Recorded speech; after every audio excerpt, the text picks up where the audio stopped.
Welcome to our YouTube channel ఎంకైఎన్ school S Kota. ఈ రోజు మనం జేఎన్విలో ప్రొవిజనల్ సెలక్షన్ మరియు అడ్మిషన్ వివరాలు తెలుసుకుందాం. ఎగ్జామ్లో క్వాలిఫై అయిన వారు డాక్యుమెంట్ వెరిఫికేషన్కి సంబంధించిన అన్ని ఒరిజినల్ సర్టిఫికెట్స్ రెడీ చేసుకోవాలి.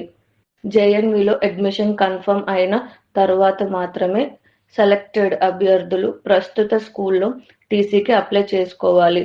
ఒకసారి రిజల్ట్ వచ్చిన తరువాత రీఎవాల్యుయేషన్ జరగదు.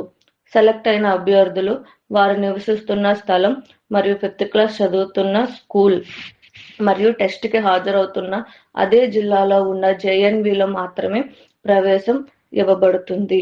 టెస్ట్కి సెలెక్ట్ అయిన అభ్యర్థులు రెసిడెన్స్ మరియు డేట్ ఆఫ్ బర్త్ సర్టిఫికేట్ సమర్పించాలి. అడ్మిషన్ జరిగేటప్పుడు ఎస్సీ, ఎస్టీ మరియు ఓబీసీ అభ్యర్థులు వారి క్యాస్ట్ సర్టిఫికేట్స్ సమర్పించాలి.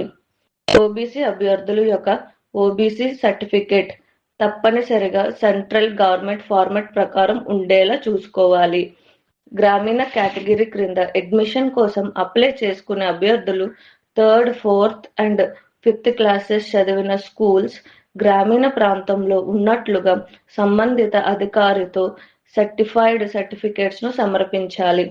ఫిజికలీ హ్యాండిక్యాప్డ్ కేటగిరీ దివ్యాంగులు అడ్మిషన్ టైంలో సంబంధిత జిల్లా చీఫ్ మెడికల్ ఆఫీసర్ జారీ చేసిన సర్టిఫికేట్ తగిన ఫార్మేట్లో సమర్పించాలి. ట్రాన్స్జెండర్ కేటగిరీకి చెందిన అభ్యర్థులు వారి జెండర్కి సంబంధించిన గవర్నమెంట్ సర్టిఫికేట్ సమర్పించాలి. మొత్తం అడ్మిషన్ ప్రాసెస్ మరియు వెయిట్ లిస్ట్ 31/12/2026లో క్లోజ్ చేయబడతాయి. హూ ఈజ్ ఎలిజిబుల్ వివరాలు.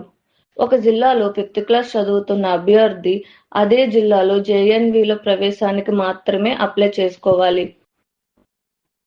2025-26 సంవత్సరంలో 5th క్లాస్ పాస్ అయిన వారు మరియు ముందు అప్లై చేసిన వారు అర్హులు కారు. అభ్యర్థి ఏజ్ లిమిట్ 1/5/2014కి ముందు కానీ 31/7/2016కి తర్వాత కానీ జన్మించిన అభ్యర్థులు అర్హులు కారు. అప్లై చేసుకునే అభ్యర్థులు 2025-26 అకాడమిక్ ఇయర్ గవర్నమెంట్ లేదా గవర్నమెంట్ రికగ్నైజ్డ్ స్కూల్స్లో మాత్రమే చదువుతూ ఉండాలి. ఓపెన్ స్కూల్స్లో చదువుతున్న వారు 15/9/2025 ముందు జాయిన్ అయిన వారు కూడా అర్హులే. Please subscribe our YouTube channel for more updates. Admissions open for nursery to 5th class, MKN School in Escota.